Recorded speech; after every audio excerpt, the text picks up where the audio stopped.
안녕하십니까 시청자 여러분, 좋은 아침입니다. 오늘은 도를 넘어선 민주당이 힘자랑이라는 제목으로 말씀을 드리겠습니다. 더불어민주당이 특검 만능론이 위험수위에 다다른 것 같습니다. 민주당 박찬대 신임 원내대표는 엊그제 그동안 진행됐던 야권 인사를 대상으로 한 검찰 수사의 적법성을 일일이 따지겠다며 특별 검사 도입을 검토하겠다고 말했습니다.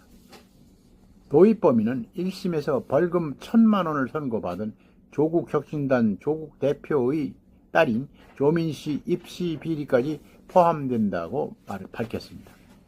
거대 야당이 형사 사법 체계를 흔들어 삼권 분립을 훼손하겠다고 선언한 셈입니다. 말문이 막힐 노릇입니다.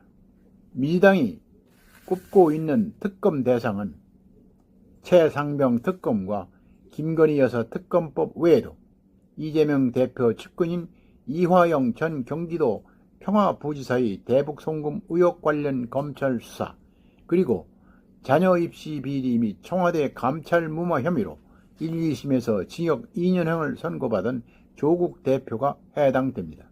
또 울산시장 선거 개입 의혹으로 기소돼 1심에서 징역 3년형을 받은 황운하 조국혁신당 원내대표도 포함된다고 합니다. 그런데 이 전 부지사의 선고일은 6월 7일입니다. 그래서 유죄가 선고되면 이재명 민주당 대표도 기소될 수 있는 상황입니다. 그래서 요즘 갑자기 힘자랑하는 민주당의 속내가 뻔히 내다 보입니다. 특검으로 검찰 수사 과정의 조작 여부를 걸고 넘어져 법원을 압박해 보겠다는 수법입니다. 기가 찰 노릇입니다. 민주당은 21대 국회에서 대통령이 제2요구권, 즉 거부권을 행사한 노란 봉투법 등 8개 법안도 패키지로 재발의하겠다고 공언하고 있습니다. 또 국회 법제사법위원장과 운영위원장도 모조리 민주당 몫으로 가져가서 국회 운영을 힘으로 밀어붙이겠다고 벼르고 있습니다. 협치를 주문한 총선 민심을 정면으로 거스르는 무도한 발상이 아닐 수 없습니다. 국회의장직에 도전하는 민주당의 추미애 당선인 등은 역시 공개적으로 당파성을 갖는 국회의장이 되겠다고 다짐합니다. 국회법 제20조 2항에 명시된 의장의 당적 보유 금지 조항에 담긴 중립적 국회의장의 책무를 무시하는 발언입니다.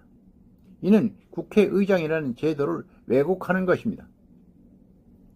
민주당 사람들은 부끄러운 줄을 알아야 합니다. 어디 그뿐입니까?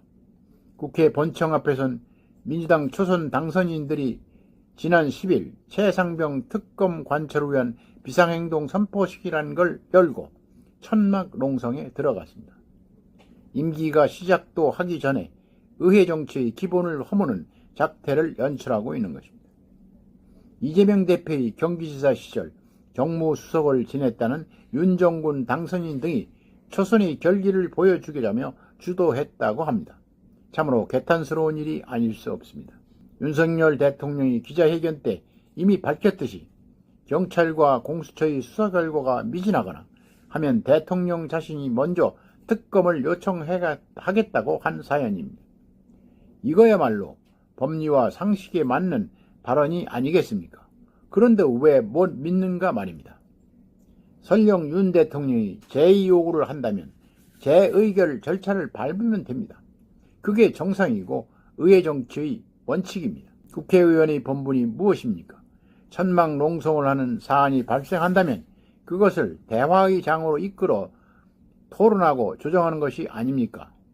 그런데 못된 송아지 엉덩이에서 뿔난다고 임기 시작 전부터 천막이나 치고 농성을 하다니 싹이 노랗다고 하지 않을 수 없습니다.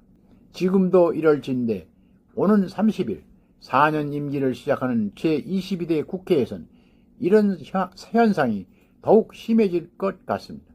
위선과 막말 그리고 궤변을 일삼는 저질 의원 수가 크게 늘어난 데다 이재명 대표의 친위 조직격인 더민주 전국혁신회의 등 강경 세력이 거대 야당을 주도할 가능성이 높기 때문입니다. 그렇게 된다면 입법 폭주와 대통령의 거부권 행사는 속출하게 될 것이고 국정은 표류될 것입니다. 국민 갈등을 조정하는 민의의 전당은 강경 세력의 힘자랑으로 연일 난장판이 될 것이 틀림없습니다. 그로 인한 피해는 오롯이 국민들이 떠안아야 될 것입니다.